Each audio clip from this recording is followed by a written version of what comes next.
Another beautiful, bright, and sunny day here in the capital city, Abuja, and this is NTA Abuja Channel 5, the Unity Station. My name is Shuaibu Mustafa Labaran, and this morning, the show, Good Morning Abuja, it's coming to you from our studios. As usual, we have a lot lined up for you. As you know, we like to spice up your day by educating, informing, entertaining, as well as enlightening you. And all of this we have carefully designed that today on this program you'll get a healthy dose of it all. Permit me to start by saying good morning and let's go take some words of inspiration. Our topic for today is humility. Humility is the solid foundation of all virtues.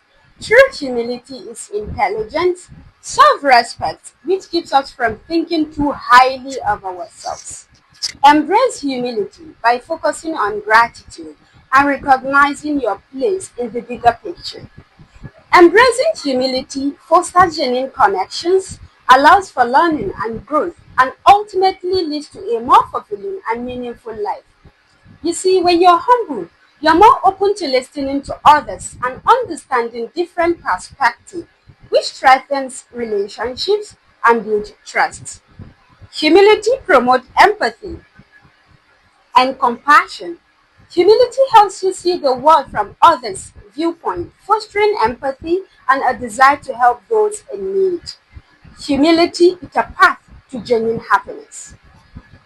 When you're not consumed by ego or pride, you can find more joy in simple things and appreciate the beauty of life by having a more down-earth view of yourself, and you'll be able to relate more to others.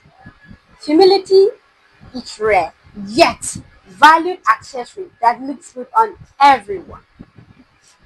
Nothing ever stays permanent, whether it's around the continent, whether it's about leadership, etc. Nothing ever stays forever. So stay humble, have a little patience, and don't give up. We'll go straight to our Keep Fit segment now, where we'll do some light workouts and try to improve blood flow and circulation in the body. Join us as we go on this workout.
Welcome back from that Keep Fit segment. We have a feature for you, and this feature is about giving back to the society. And what we intend to inspire here is to say there is nobody with something too little to give. The society needs all it can get from every and each one of us, and there's always something you can give, even if you do not have it in monetary terms, or it's not something that you could lay hands on and say, hey, this is it. Your smile is enough charity. And of course, giving back is what this feature is about, especially as it concerns the National Reading Culture Initiative, a group who decided to give back. We hope you enjoy this feature. Stay with us. In the heart of Nigeria's capital city, a quiet movement of compassion is growing stronger. Amidst the busy streets, markets, estates, and the informal settlements, There are those who, despite being in the nation's capital, still struggle for their basics such as education, food, even dignity and hope. As we know, lending a helping hand is the true Niger spirit. It builds empathy, deepens gratitude, and reminds us of our shared humanity. It teaches us that true progress is not measured by how far the strongest have climbed, but by how many we help rise with us. The story of giving back in Abuja led not by politicians or celebrities, but by members of the National Reading Culture Initiative, a community driven by simple belief that knowledge grows when it's shared, and humanity thrives when we lift one another. People to bring it back to society, give them great job opportunity for everyone, open their eyes to understand the possibility around them to achieve their dreams in future. To a family struggling to afford meals, a simple food bag is more than charity. It is a reminder that they are not forgotten. Giving back is not always loud, but to those who receive it, it is life-changing. Because when you give a book, you give knowledge. When you give time, you give value. And when you give love, you give hope.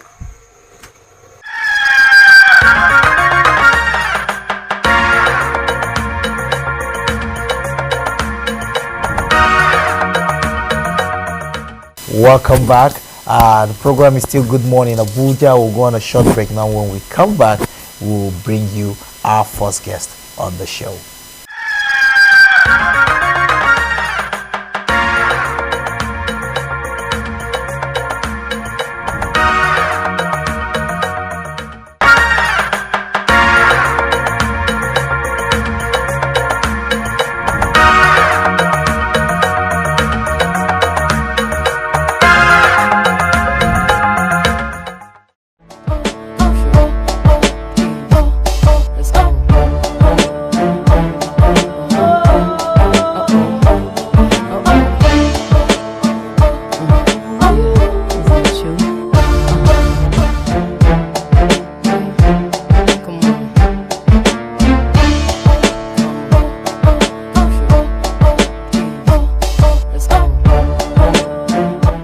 Us to say our goodbyes on the program. As usual, I remain your host the most, Omoide with Erese, and I'll always be here with my bestie.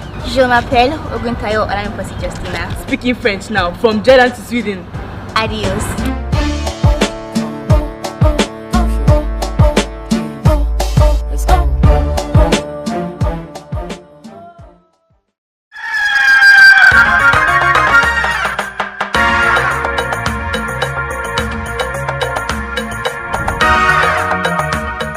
Welcome back. The program is still Good Morning Abuja, and this morning we'll be focusing on Nigeria's diverse cultural attributes. Yes, Nigeria is a country that is blessed with over 250 ethnic groups, and this means Nigeria is rich in food, different cultural expressions, arts, music, customs, traditions, a lot, attire. There's so much in this country. We are blessed with so many differences when it comes to our culture, and yet we've been able to somehow harmonize these differences to form one very unified nation.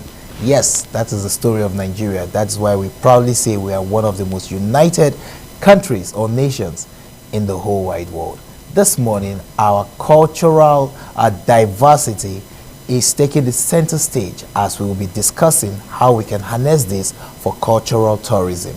And of course, I am being joined in the studio by none other person but our very own Dr. Fatima Blessing Obadeki Sule.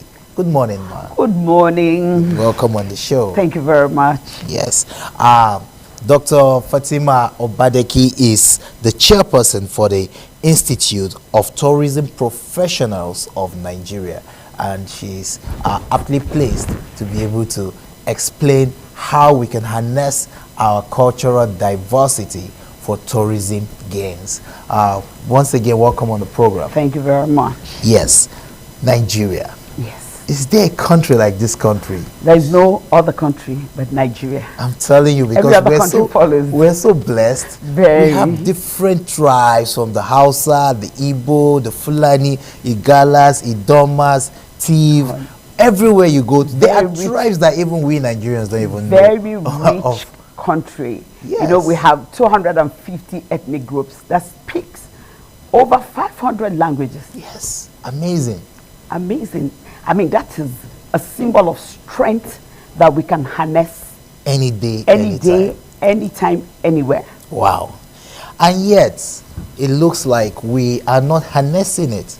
We are not utilizing this God-given gift to make what we call foreign earnings for us. Because imagine the potentials that lie in, say, even in Nigeria, deciding to sample, travel around the 36 states plus the FCT, just sampling one meal that is unique to that particular state or a particular tribe or a particular ethnic group in that state. Wouldn't that be amazing? How long would you have to travel to be able to enjoy that? In fact, more than 365 days. Exactly. Meaning that it will take you more than 1 year to traverse The whole of Nigeria, the whole of Nigeria. just enjoying. Honestly, because you will get to some place, you will not be able to spend like more than 3 days to be able to take in Yes. the richness of the people, the culture of the people. So Amazing. for maybe if you want to actually plan to explore Nigeria, 762 days around Nigeria, we call it 762 62 days, days around Nigeria. Wow. Then maybe the starting point will be Abuja. Wow. Yes. That's amazing. So you see, for those of you who like to travel, those of you who are thinking of places to go to, you don't have to step outside this country before you enjoy this country. So when you enjoy this country, you could tell the ones outside this country how blessed this country is, and I'm sure they will come running. But let's delve into it now. When we talk about cultural tourism, what exactly do we mean? When you're talking about cultural tourism, you're talking about an idea that people move, maybe from the city center to a particular village or a particular locality of your interest, just to explore the culture of the people, their food, their festival, their way of, even the language that they speak, their way of, the culture of, you know, the culture of living, just living a life. Let me give you an example. I am from Okene. Wow. And probably you are from... I'm your brother from Kogi State, from Igala. Kogi, you are Igala. Yes. Yes. Let's do the local tourism now. Yes. You travel from Ida. Yes. I say, okay, I want to study the Ibira people. They are my brother. And you go to Okene or you go to Ogaminana. Yes. And you choose a hotel because you need to like spend more than 24 hours because you can't spend less than 24 hours in the place and call it tourism. Yes, it's not possible. And you cannot go to a place and not explore it and call it tourism. Exactly. The exploring of the area makes it what it is. Exploring their tourism products. And you go to Okene, for instance, and you decide to go to Ekuku Dam to visit Ekuku Dam. First, you need accommodation when it comes to tourism. You check into your hotel or into an inn. And you need a local guide. Then you need a local guide. Fortunately, most places now, they train their local guides. You know, like NTDA does training of local guides. That is Nigerian Tourism Development Authority. They train local guides. And your local guide take you to Ekuku Dam, tells you about the history of Ekuku Dam. You leave, once you get there, because we are not still that tourism-friendly nation. Ideally, in Ekuku Dam, you're supposed to have a store where you have maybe pictures, pictorials of the tourism. A gallery, kind of. Like a gallery, a mini gallery. Yes. There you have your toilets, you have every facility that will make you comfortable. And you go in, explore the dam, you get the history of the dam, you take photographs, and you come back. Come back to your hotel. And you decide that, okay, when is market day, you decide to go into the market. Probably your tour guide will go like, let me even host you, let me take you to a local restaurant where you can eat apapa. Is that you eat apapa? Don't go to Okene and don't taste apapa. In fact, or don't you eat go to orogede. You understand? Or Yes. you eat gorigo. That is, you know that is cultural tourism. You are exploring. You want to know. You immerse yourself in the locality, in what makes these people thrive. Exactly. That is pure and simple. Imagine you visit Okene. Yes. As you've aptly captured it for us. Yes. You do not only get to explore by your eyes, the air rubbing off on your skin, the sun, the water you bath with, the one your taste buds even get to test the difference in the water of Okene that is different from the water of other places. And of course, you get to eat a papa and all of that. And probably, if you're very lucky, you might find where they are weaving one of these things she's wearing, and then you take part, and it's beautiful. That is really, really interesting. Our people are rich. Our people are really rich. So you have in other localities. Yes. So you go to the southwest. Maybe you go to Calabar. Like this time that they are going to be having the festival, the Calabar Festival. Carnival is coming up. I mean, the beauty of it, it's breathtaking. Breathtaking. You're the chairperson of the Institute of Tourism Professionals in Nigeria. You're actually the FCT chapter chairperson. Now, what are you doing about training and giving people the necessary knowledge from that institute so that we could have, say, in the next couple of years, well-seasoned, educated, informed, and trained young people who would be able to drive this tourism message beyond this point? ITPN, like I rightly said, is the only award-giving body in the tourism industry in Nigeria. Amazing. We're into capacity building of tourism professionals. We train, we retrain in every, from hospitality to tour guiding to skills, acquisition of skills. Now we are in the festive season. Yes. It's November, but November is winding down. Yes. And of course, December is a festive season. Yes. What people would like to do mostly is to unwind, share that time with family and friends, give thanks to God and say, hey, I survived 2025. What would be your advice to intending tourists who would like to explore and find locations where they could enjoy themselves with their families? That is a bit of trickish, but I will address it the way I want to address it. Okay. And I want to address it from some of the challenges. Okay. From the background of challenges that we have. Okay. Like I said, tourism is life. Various states now have programs for December. We have Dirty December in Lagos. People come from all over the world. And we have Groovy December in Abuja. I was speaking to the PAMSEC the other day. She informed me, and I was supposed to have gone to get details of what their programs is. But I can bet you, with what the government is doing, trying to tackle insecurity now, if they follow this tempo and give confidence to the people that the issue of insecurity is being handled. There's insecurity everywhere. Yes. Go to Egypt, and people still go. Yes. It's not stopping. In fact, in America, they kill per hour. People still go. So my advice is, you want to enjoy yourself, commit your ways to God and just go out there, explore. We have beautiful sites. If you come to Abuja, we have Department of Tourism, FCTA. In the FCTA. Yes.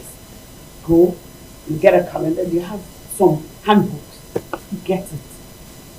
I actually want to, I said I was going to talk to, I'm going to pay a visit to them and tell them exactly what to do.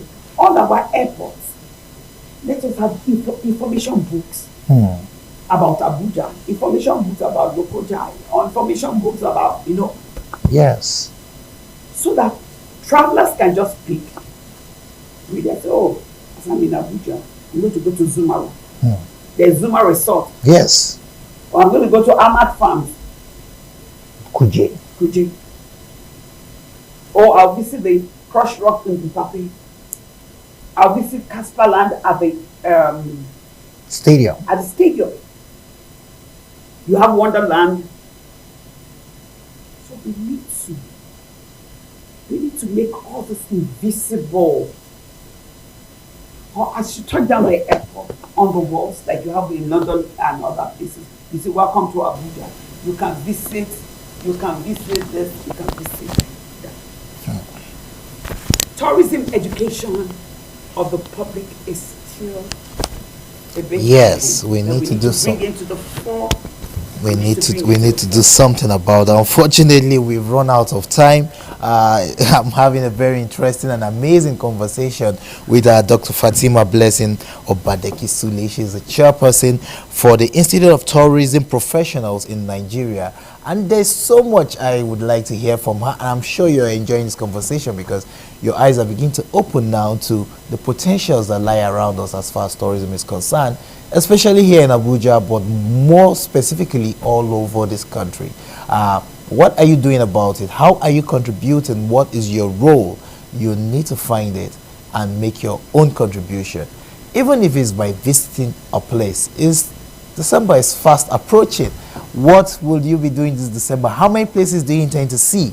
Trust me, I will be out there soaking in all the fun that I can get because it's a time to unwind and relax. So, it's been amazing speaking with you, Ma. Thank you for coming on the show. And yes, I would be following up on all the amazing things you're doing, and we want to see that you have a successful tenure and you are able to open our eyes, especially within the FCT, to the different places. I just learned of a new place now. Yeah. The stadium. I'll be going there to kayak. Who knew there was kayaking here in Abuja? I just discovered. So you could join us. You could do that. Explore, do something new. Thank you once more for coming on the program. You're welcome. Thank you for having me. Yes, ma'am. Yes, so the program is still Good Morning Abuja. It's time for us now to go on a short break. When we come back, there's still so much more to do on the show. Please stay with us.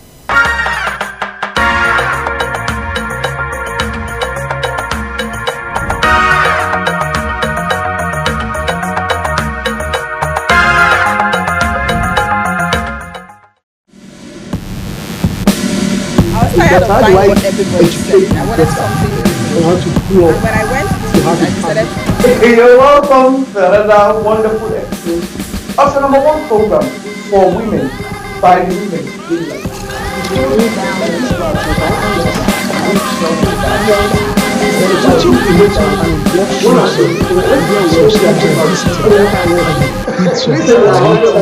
I learned it in art class in school, but they only taught us the basic of crocheting in school, and I was very interested and fascinated by it.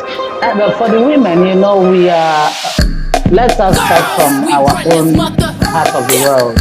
We are a woman, there's so much expectation. So it's another very lovely and enlightening. I want to say thank you for being with us today. And tune in same time, same station next week on your number one station, NTA Channel 5. Today is Tuesday and the time is 7:30.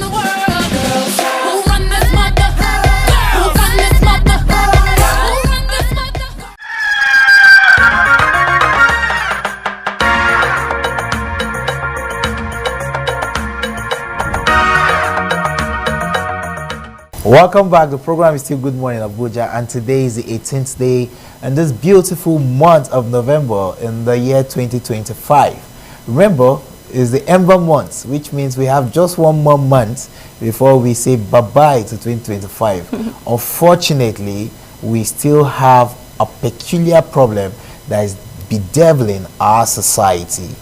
That problem gets to get attention today because today, being the 18th, is a day that the world all over recognizes as a day to commemorate in order to bring awareness to this issue. Yes, I'm talking about child sexual exploitation, abuse, and violence. Children get to be sexually abused, exploited for financial, economical gains, and they are subjected to all manners of ill treatment. This is so bad. If we recognize that the children are the future of this country, should we not be interested in safeguarding the future of this country? Why are we abusing the future of this country? Why are we exploiting the future of this country?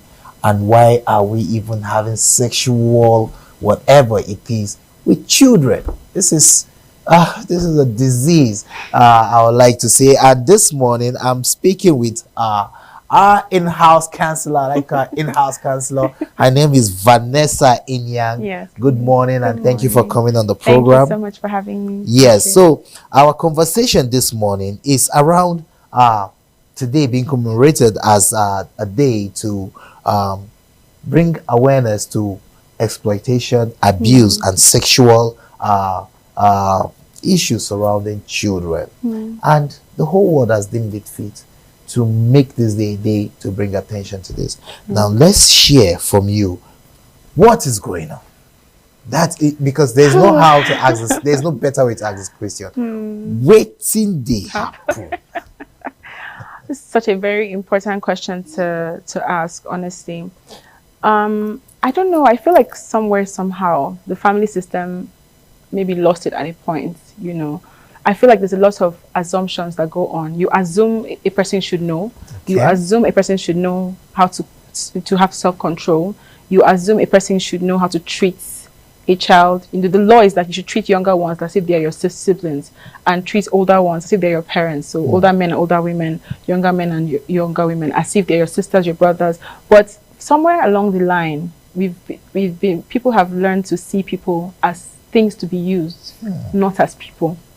And that is the truth. If you check offices, you check religious institutions, you check, people have been turned to, you know, things to be used. So when it comes to violence, satisfying sexual cravings, people are seen as objects, you know, of satisfaction, and not people that were created in the image of God. Children have been objectified. So I want something, and I want it now, you know, and you're not stopping. And you know, when that thing happens to people, you don't stop to realize how this action can affect this person in the long run. You don't stop to realize how this situation would take someone years of counseling and therapy to overgo. That's if they even feel comfortable enough to talk about it, someone that they can trust.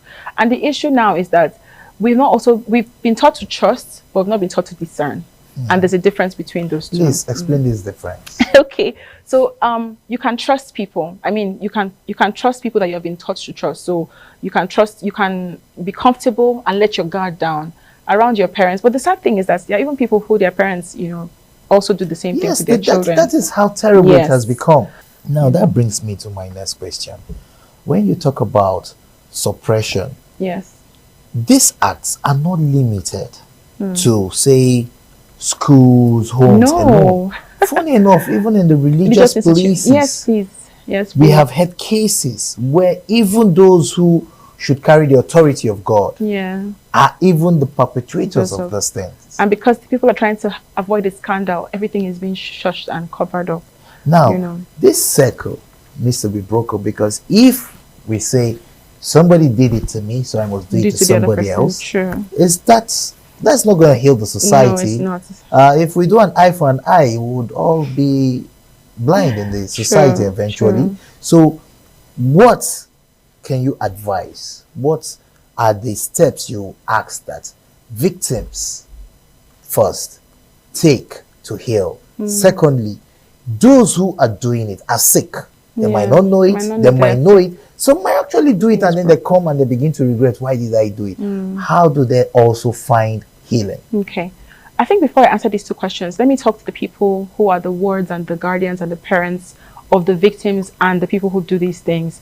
When a child comes to you to tell you that, I don't want to go to this person's house, I'm not comfortable around this person, please listen to them. Yes. When a child comes to tell you that, when you see them behave a particular way in front of someone that you even trust, don't sweep it under the rug. Don't assume that these children, someone asked me that, how old is the spirit of a child? They are equally as, they just need to grow up to become your age. Yes. But their senses are already formed. If they tell you they don't like a particular person, believe them. If you see them withdraw, it had a very natural, chatty child, and all of a sudden the child is self-conscious, the child is itching, the child is behaving in ways that you never noticed before. That's if you are paying attention. Please, don't sweep it under the rug. Take it really seriously, because one thing that happens is that children get so comfortable with you not doing anything about the situation, and then they stop talking after a while. Or you beat them. Don't beat them because they can't tell you the truth. At best, investigate. Then let it be that it's a lie, that it didn't happen at all. So that's the first thing. Then for the victims are young, so it's still going to be the guardians I'll talk to. Get them help. Let them see a therapist, let them see a counselor. Don't make them go to places that trigger that feeling, in them, because you're trying for it to be convenient. Maybe you're a busy parent or a busy guardian, and you drop the child in places and they tell you, I don't want to go there again. Make an alternative. Find somewhere else to. And it's not going to be so easy. People are busy. They're trying to pay bills, trying to make money. But this child is more important than whatever it is that you're trying to do. Yes. Let's try to find a balance. So that's the first. So therapy, counseling, and it doesn't go away overnight. Some of these feelings, this pain, people carry it into their adulthood. So be patient with them.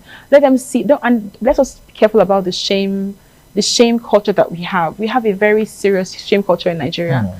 So people don't want to talk about stuff. It's better now than it was before, but it's still there. This stigmatization, this person saying, this girl, and we use people's pain and shame to define them. That girl that got pregnant because they raped her. Like, why? The person is not what happened to them. The person is the person. So we need to be able to separate experiences from events. If that person, and some people who this happens to, they're afraid of being rejected.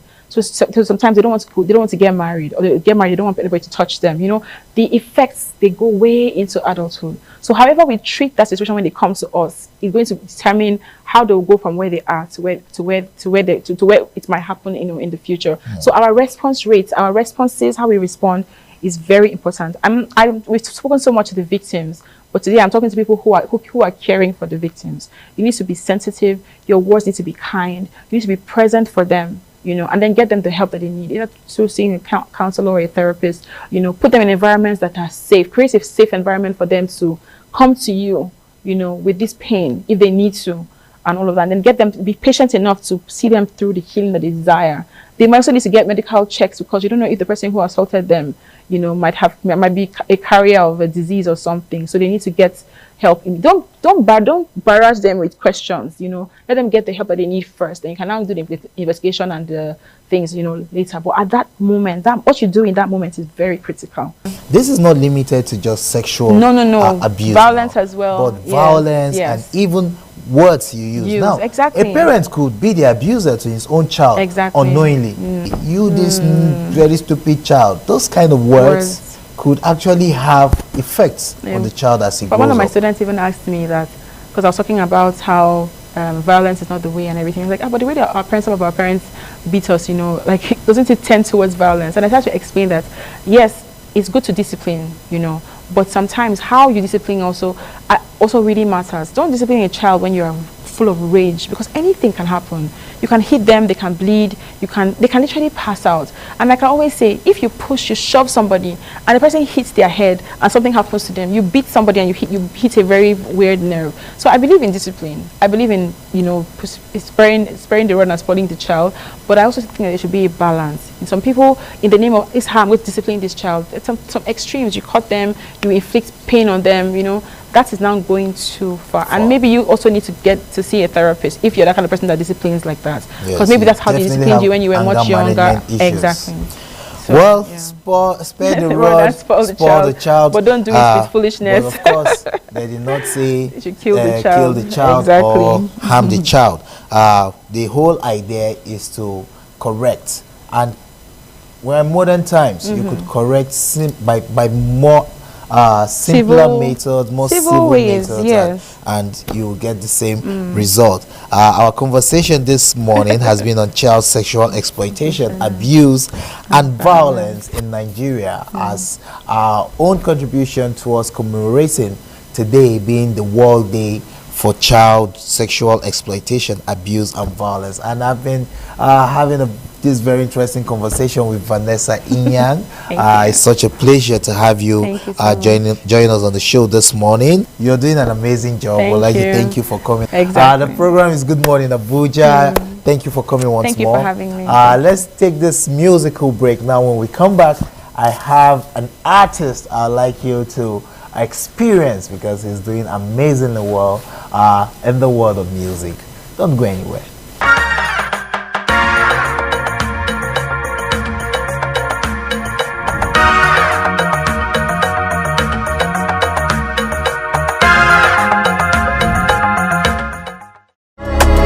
On this,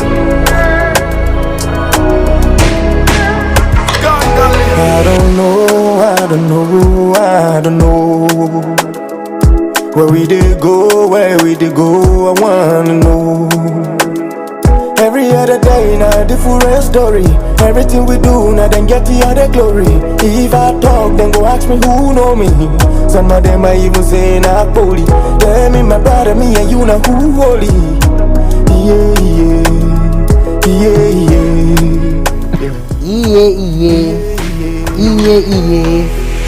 Man don't wise up. Amazing. Men don't wise up. Man don't wise Man up. don't wise up. We're not the same again. We're not what we used to be. Exactly. This is not our ancestors that were deceived and taken into slavery by bottles of gin and cowries and gunpowder. No, they say we the ones with the diamonds, but yet we're great. What's the wisdom in that song?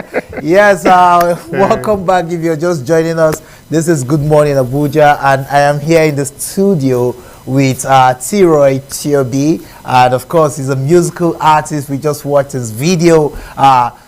Wasn't that interesting? That was quite educative. That was taking us down memory lane as well as inspiring us for the future that is ahead, telling us that, hey, we need to use our head, we need to use our brain. I've been with you to talk for that song. Exactly what I'm saying. Yeah. So, what inspired that music? You know, basically, I love to think that we had always talked about mental slavery and emancipation, but yet I don't think we have been fully mentally emancipated from the chains that binds us.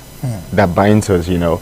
Basically, we only had an event which once happened, which is physical emancipation, but yet not mental emancipation. Until date, we are living from those shackles, and until we all rise up and wise up, we will still be living in that dream, which is supposed to be our reality, which is freedom, not just freedom from chains, but freedom from mind.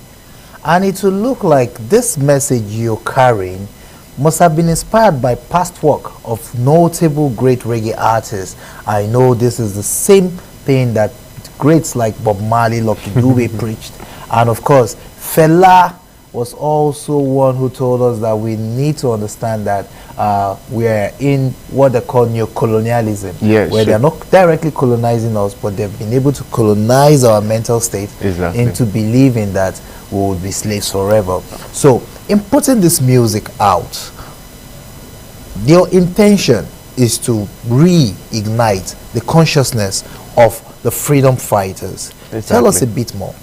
Like you earlier mentioned, just before you mentioned that, something just came to my mind, and I smiled about it, because the truth is, like you earlier said, like so many back in the days, we had so many prophets. I think musicians are prophets. I love to call them prophets. We had prophets of the old that preached the same gospel, and in every dispensation there is always a new prophet.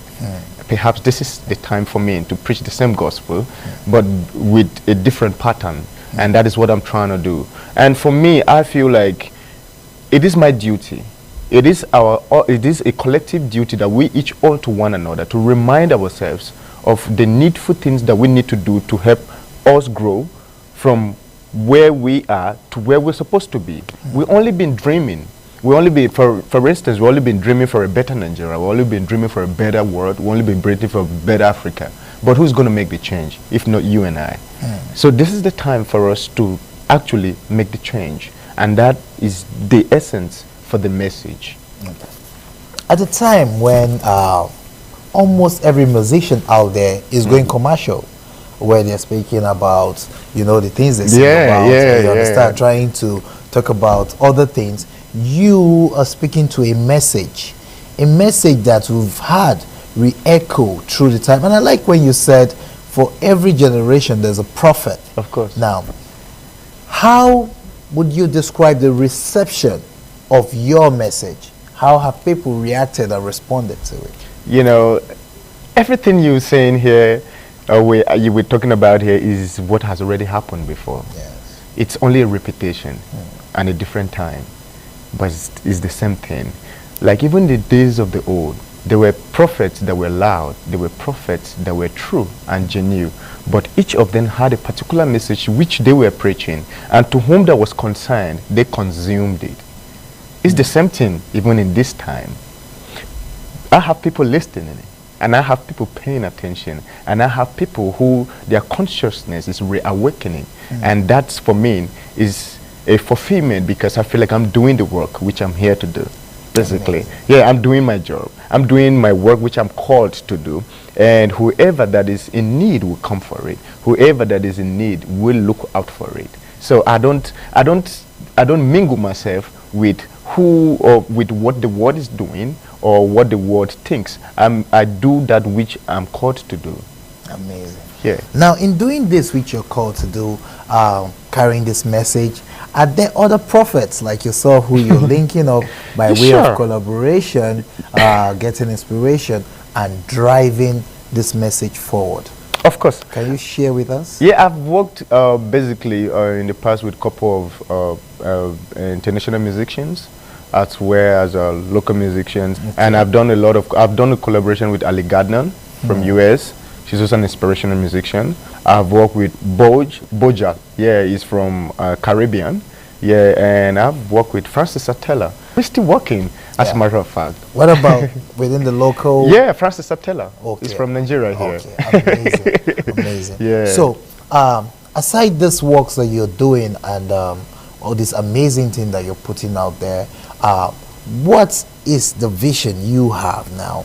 Mine is to awaken the sleeping child, the inner child in every soul on earth. Wow.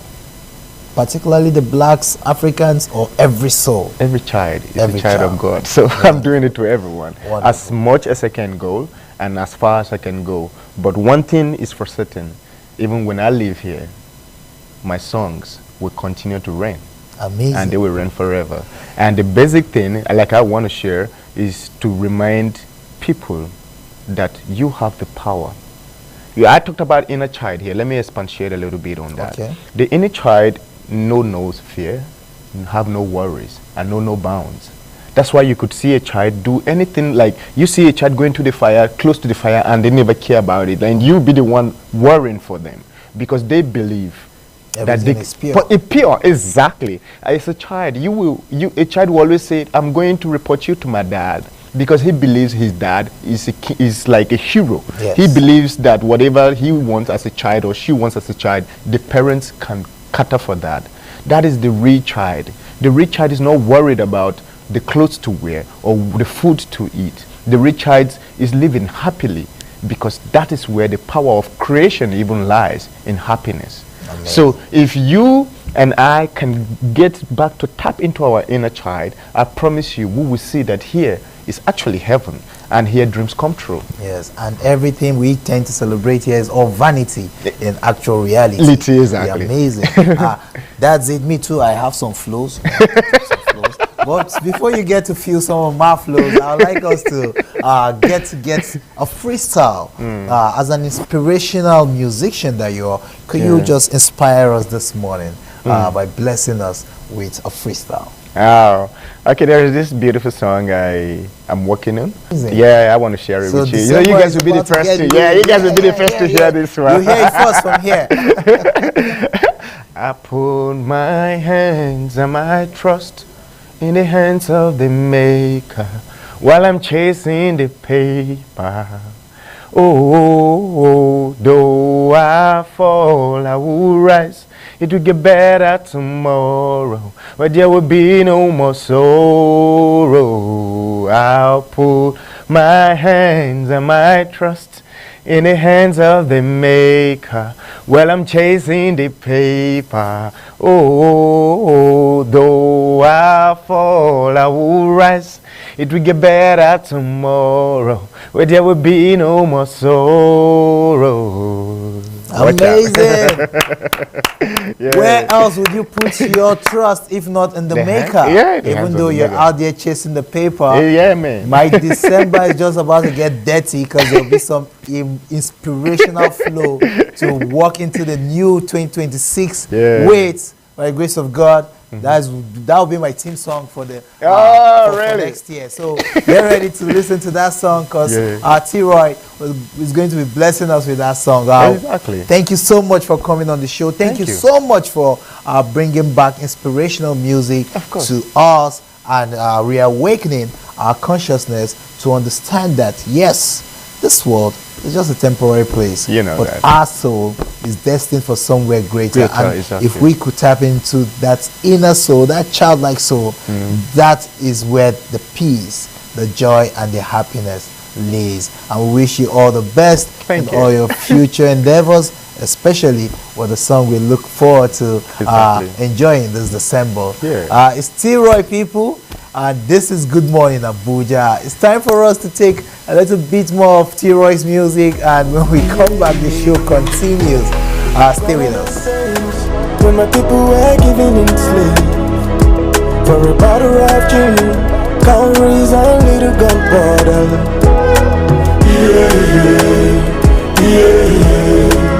Man, no wise up. Man, know that it's end again. Them colors go together, now we get the good. Them won't last forever, but we get it old. Oh yeah, everywhere, but my food was born in low. I be with the wait for another mongo pack, make it show us the way. Yeah, wherever Naja go, make it show us the way. Yeah.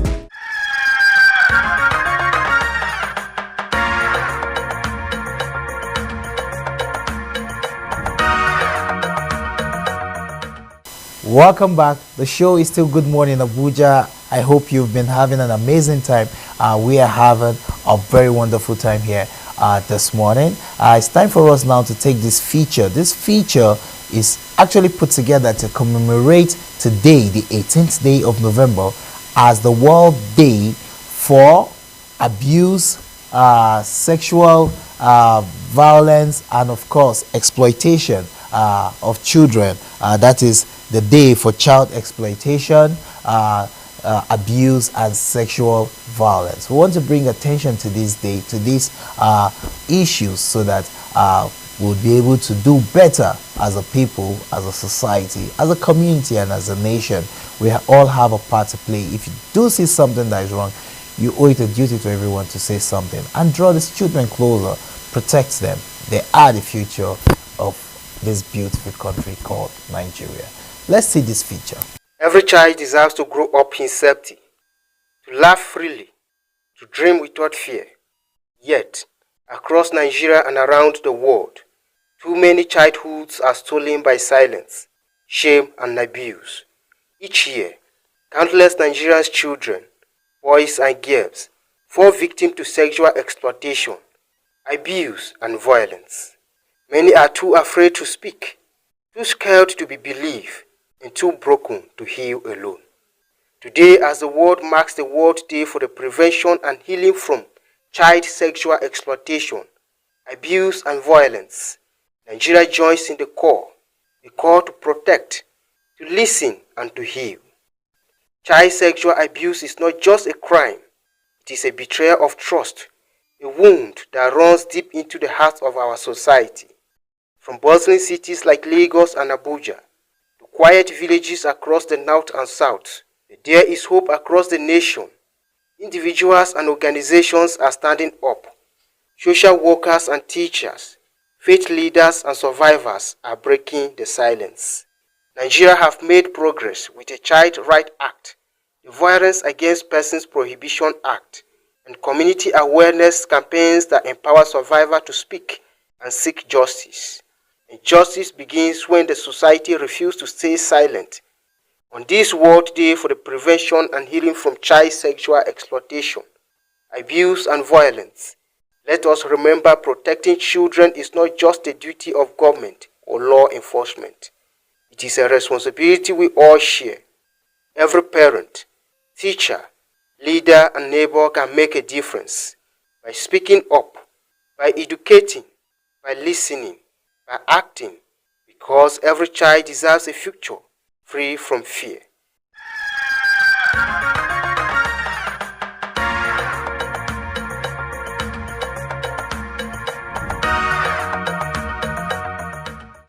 Welcome back from that feature. I hope you do attach a level of seriousness to this. We need to cleanse our society. Talk to someone if you are a victim, and if you find yourself as one who commits these crimes, they are crimes, please, you need to see a therapist. You need to get help. It's very important. And that is it. From here, we'll be going straight now to the segment I like so much. It's called What Can Children Do? Let's find out together.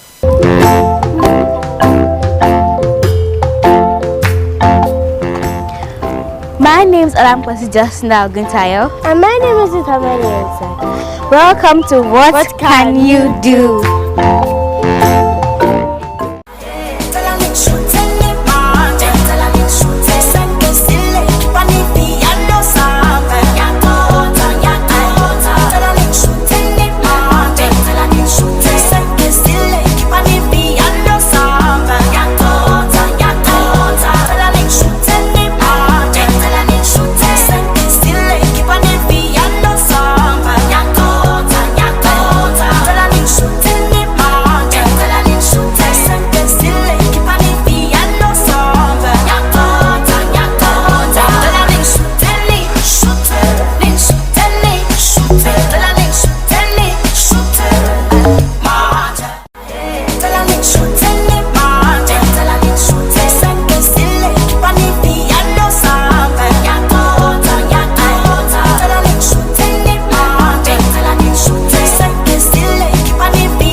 Welcome back. Amazing. That was super beautiful. I love that segment so much because connecting with the kids is really interesting.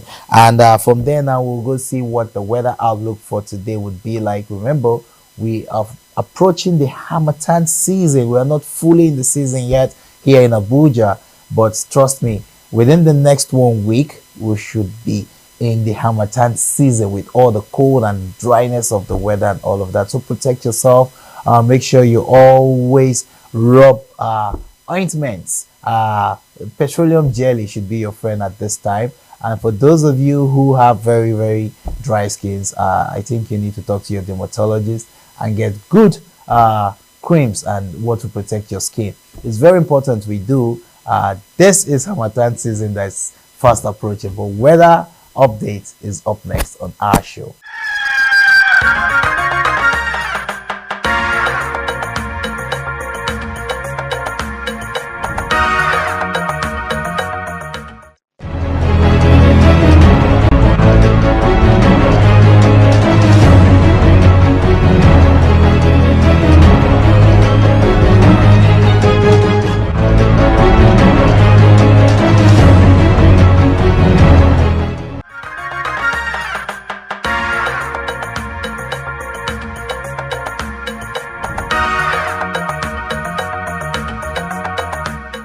Welcome back. That was a weather update there. It's time for us to call it a wrap on the program this morning. I've had an amazing time talking about the plenty diverse cultural tourist attractions that we have, and of course how our diversity has been harmonize, to portray, to make us one united nation. It's important that we develop our tourism potentials by first being the patronizers of our product. What I mean is, if you're an Igbo man, why not do tourism to the north, to the south, to the west? Go and see what they have. Go and understand their culture, get educated. If you're an Hausa man, there's nothing that stops you from touring the east, the west, and understand. I don't mean just going to east and west. I mean going actually to tour. Go and see what makes the Igbo man unique. We'll go and see what makes him different. Go and understand what his customs are. Don't stay in Abuja and judge him. Go to his roots. If you're a Yoruba man, go to the Fulani man's enclave. Understand his culture. Interact with him. Enjoy what he has to offer. Trust me, it will build better understanding. It will circulate finances in our society. And then when we all understand each other better, we'll be able to preach the message to those outside this country and say, when you visit Nigeria, you get to enjoy Nigeria, because the diversity, you will get so filled with so much that you would want to keep coming back. Hey, if you visit Nigeria once and you enjoy Nigeria, you keep coming to Nigeria for the next 10 years, I assure you. That is it from our program this morning. Of course, we talked about therapy, how important it is, and how we need to break the cycle of abuse and child sexual exploitation. And of course, we enjoyed some music from T-Roy. That was really, really inspiring, knowing that there are still people who do inspirational music out there.